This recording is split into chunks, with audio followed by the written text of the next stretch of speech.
గురించి చేసిన వ్యాఖ్యలు చేస్తే కనీసం ఆ ఎమ్మెల్యేలను ఇది తప్పు అని అనలే జగన్. సో అని వాడిపైన కనీసం వాళ్ళపైన చర్య తీసుకొని ఉంటే జగన్ గౌరవం పెరిగి ఉండేది కదా, కానీ అది చేయలేదు. నాకు ఇంకొక ఇంట్రెస్టింగ్ ఏంటంటే భారతి గారి పైన మాట్లాడితే కేసు పెట్టారు, కానీ భువనేశ్వర్ గారి మీద మాట్లాడిన వాడి మీద కేసు పెట్టారా? వాళ్ళ మీద నాకైతే డౌటే. భువనేశ్వరి గారి పైన అన్న వ్యక్తుల మీద కేసు పెట్టారా? సో దాన్ని అన్నిటికీ మించి వల్లభనేని వంశీ పైన కేసు పెట్టారా? వల్లభనేని వంశీ పైన నాకు తెలిసినంతవరకు ఈ కేసు కాదు సార్, అది వేరే, అది తెలుగుదేశం గన్నవరంలో టీడీపీ కార్యాలయం పైన జరిగిన దాడి కేసు అది. మరి దాన్ని వల్లభనేని వంశీ తో పాటు వంశీ పైన ఈ కేసు పెట్టలేదు, మిగతా వాళ్ళు కూడా ఇష్టమైనట్టు కామెంట్లు చేశారు కదా దాని ముందు వెనక. మరి వాళ్ళపైన కూడా ఎవరిపైన కేసు పెట్టలేదు. మరి ఎందుకు పెట్టలేదో అర్థం కాలేదు. భారతి గారిని అన్నప్పుడు కేసు పెడితే భువనేశ్వర్ గారిని అన్నప్పుడు ఇంకెక్కువ కేసు పెట్టాలి, ఈక్వల్ కేసు అన్న పెట్టాలి. అందువల్ల మరి వాళ్ళని ఎందుకు వదిలేశారు? వల్లభనేని వంశీపై కూడా ఈ కేసు ఎందుకు పెట్టలేదు అన్నదానికి ఆన్సర్ దొరకాలి. తర్వాత ఇది డెఫినెట్గా ఆహ్వానించాలి, కానీ ఇది ఐసోలేటెడ్ ఇన్సిడెంట్గా ఉండకూడదు. అంటే మేము చూడు మా పాలన ఎలా ఉంది, ఇవాళ ఆంధ్రజ్యోతిలో వచ్చింది చూడు, ఎంత తేడా అని.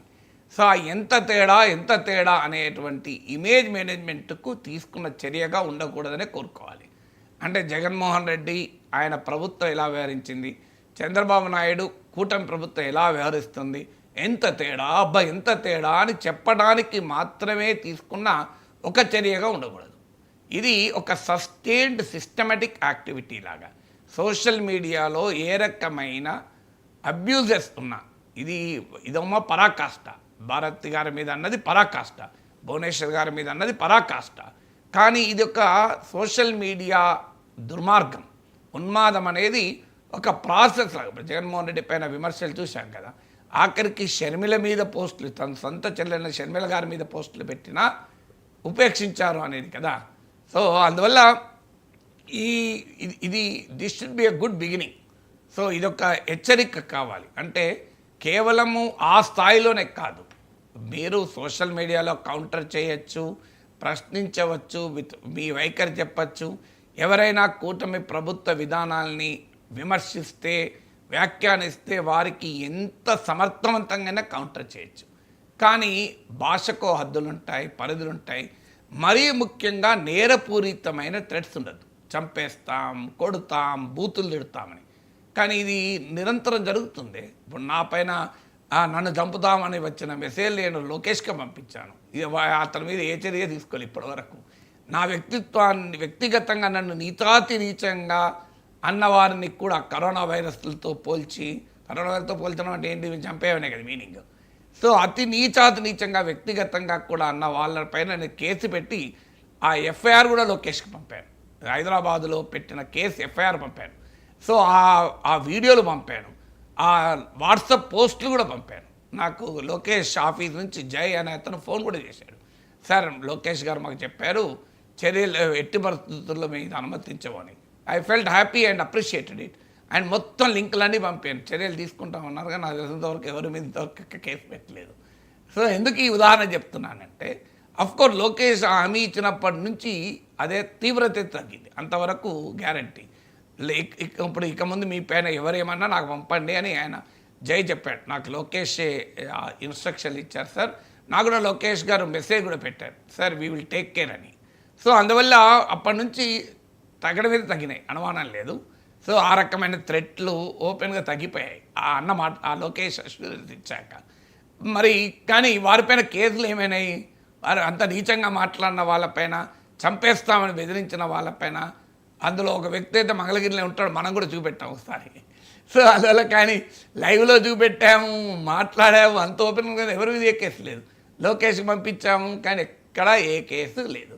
బహిరంగంగా పబ్లిక్ డొమైన్లో నాలాంటి వాడు చెప్తున్నా కూడా.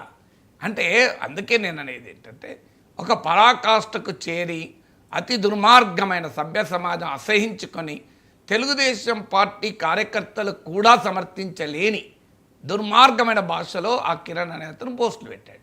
ఇంకో మార్గం లేదు. టీడీపీలో ఉన్న మహిళా కార్యకర్తలు అది చూస్తే వాళ్ళే మొదలు తంతారు. అంత కోపం వస్తుంది వాళ్ళకి. మహిళా కార్యకర్తలు లేదు కాదు, ఈవెన్ మెన్ అయినా. సో అందువల్ల సభ్య సమాజం అసహించుకునే స్థాయిలో సభ్య సమాజం తెలుగుదేశాన్ని అసహించుకునే ప్రమాదం కూడా ఉంటుంది అది వదిలేస్తే. ఇలా టీడీపీ రియాక్ట్ కావడానికి కారణం ఏంటంటే అది పబ్లిక్ డొమైన్లో ఆ భారతి గారి పైన అన్నవి వింటే అసలు తెలుగుదేశం అభిమానులు కూడా ఆ పార్టీని అసహించుకుంటారు. ఆ స్థాయిలో ఉంది. ఇలాంటి పరిస్థితుల్ని తెచ్చుకొని జగన్ 11 సీట్ల పరిమితమయ్యాడు. ఇప్పుడు జగన్మోహన్ రెడ్డి అధికారంలో ఉన్న సమయంలో చంద్రబాబు నాయుడు సతీమణి గురించి చేసిన దుర్మార్గమైన వ్యాఖ్యలు, నీచమైన వ్యాఖ్యలు ఆ రోజు కూడా ఖండించారు. చంద్రబాబు నాయుడు లాంటి నాయకుడు కన్నీళ్ళు పెట్టుకున్నాడు, మామూలు విషయం కాదు. అది పబ్లిక్లో ఏ రకమైన మెసేజ్ పోయింది.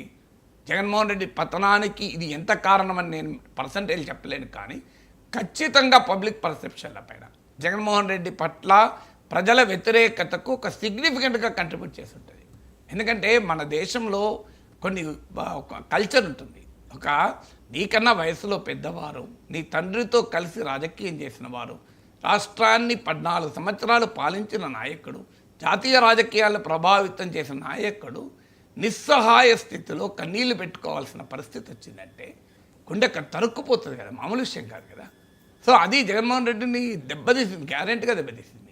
ఆయన చంద్రబాబు నాయుడు అరెస్ట్ చేసిన సమయంలో చంద్రబాబు నాయుడు పట్ల సానుభూతి పెంచింది. అన్నిటికీ మించి తెలుగుదేశం కార్యకర్తల్లో అన్నిటినీ వదులుకొని ఎట్టి పరిస్థితుల్లో మాకు ఎమ్మెల్యే సీట్లు వచ్చినా రాకపోయినా మంచిదే, జగన్నే తోడించాలి అనే కసిని పెంచింది.